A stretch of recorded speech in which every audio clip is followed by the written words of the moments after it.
Hi guys! For today's video ay magluluto na naman tayo at ang recipe natin gagawin is marag DI o marag chicken Arabic recipe.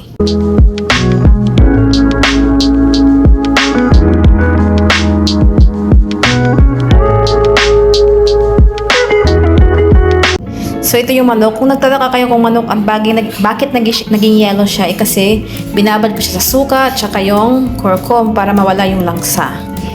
So, itong pagluluto ko guys is tinatansya ko lang siya kasi 2 tao lang naman kami kakain dito. So, kayo na din magtansya ng recipe, panlasa nyo, at saka mga ingredients na ilalagay nyo. Basta ito yung mga ingredients na ginamit ko.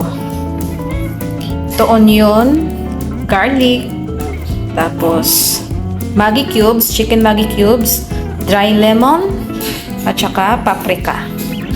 At potato at carrot. Then, yung fresh na tomato is, minix ko na siya.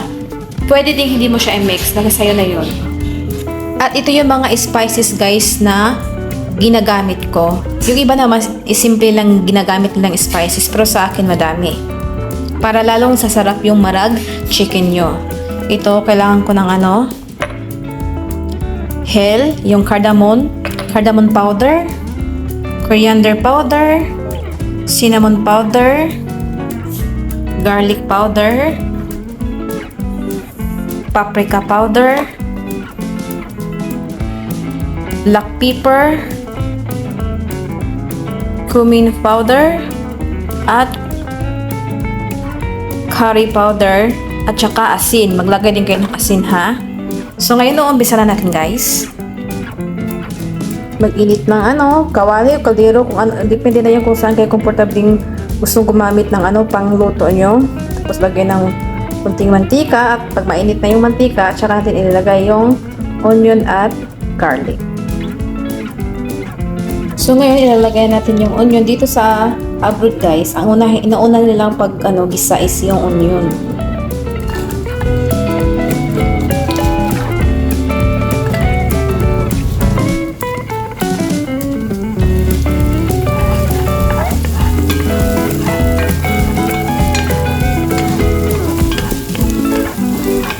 Pagluluto din kasi guys, may kanya-kanya tayong style kaya kayo nang bahala kung anong style ang ginagawa nyo sa pagluluto, kasi ang babasihan lang naman natin dyan is yung resulta, diba? At kung magugustuhan naman mo. Then ilagay na natin yung garlic, yung bawang.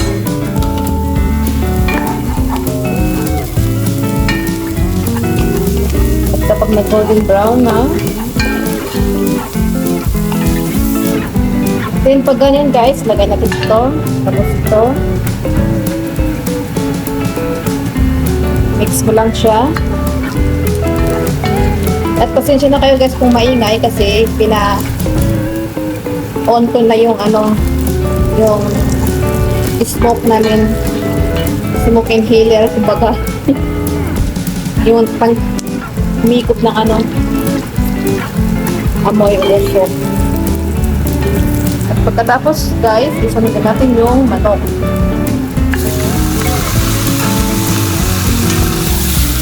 Isahin lang natin siya.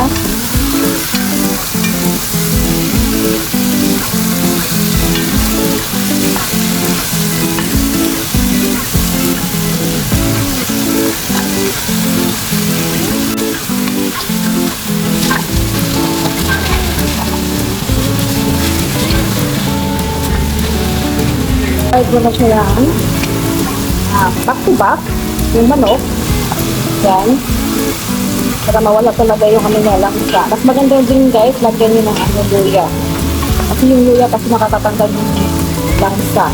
Depende na yan sa inyo. Ako hindi ko dilagyan. Tapos sunod natin itong yan,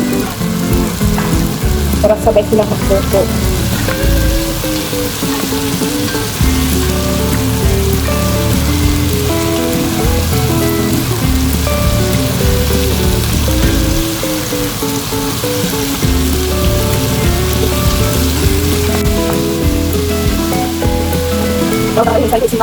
Basta lang ako. Ano guys? Ilagay na natin guys yung lahat ng spices.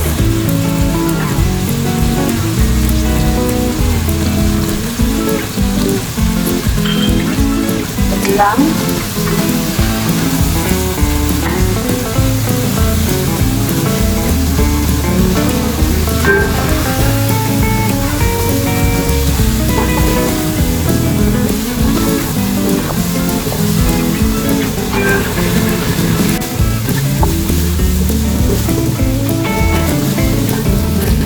Lagyan natin ng tomato paste.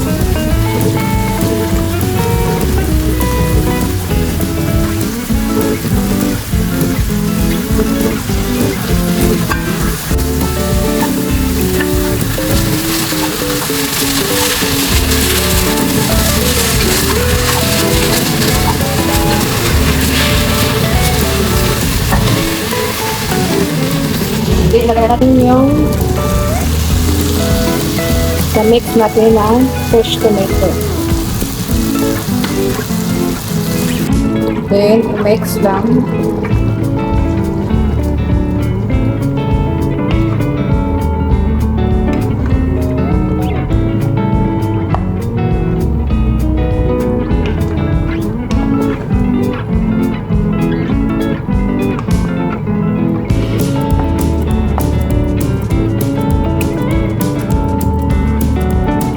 Pakuluan natin siya ng mga 5 minutes tapos i-check natin ulit at tikman.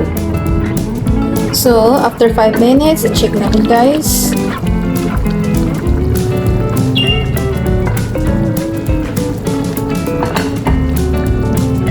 Mix natin. At pag nakulangan yung ano niya guys, pwede na natin siyang lagyan ng tubig ulit.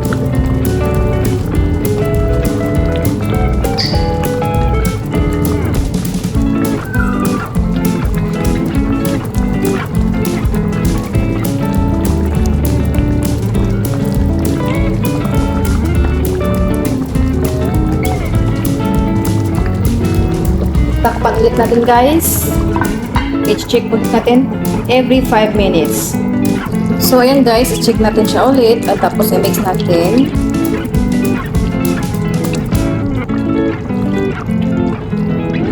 At tikman nyo din guys, baka kulang sa lasa. At pwede nyo siyang bagyan ulit ng asin. Hinahinay lang para hindi madurog yung potato natin, tsaka carrot at no. Then, pwede nyo din siyang i-check. Naluto na ba? Then, pwede na din siyang kunin. So, yung time na yun, hindi pa masyadong luto na siya. Pero kailangan pa natin lutuin maigi yung manok, tsaka yung potato at carrot. Then, ilagay na din natin guys yung paprika para naman bumango.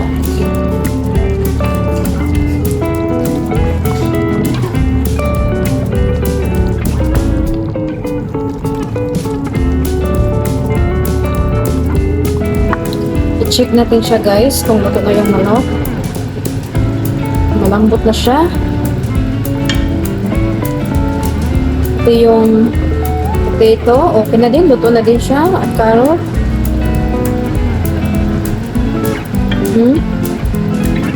5 minutes more guys. So ito na yung marag ko guys. At kung nagtataka kayo, is parang ano siya, hindi siya matubig kasi ayaw nila masyado yung sobrang tubig. Gusto nila yung ganito lang style ng marag ko. Oh. Kasi nakikita ko lagi yung amo kong lalaki na magluluto ng marag si madam, ayaw nila yung sobrang saucy. Gusto nila yung ganito lang. So hanggang doon lang guys. Thank you for watching and God bless. Bye!